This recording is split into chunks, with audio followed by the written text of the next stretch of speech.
G'day guys, welcome to Open Exhaust Models. This is Paul here.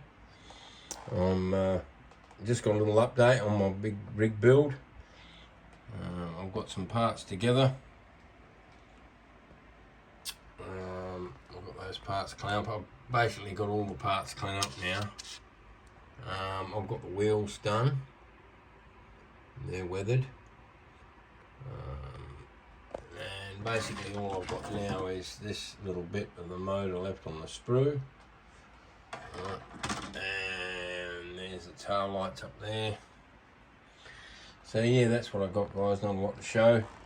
I'm putting all that together. I've got the cab put away because I'm weathering that up, so I'll show that next time. But I've been working on that. I got it prime painted, and I've started the weathering on it. So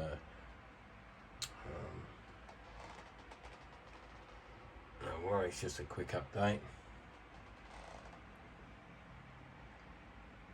Alright guys, have a great day.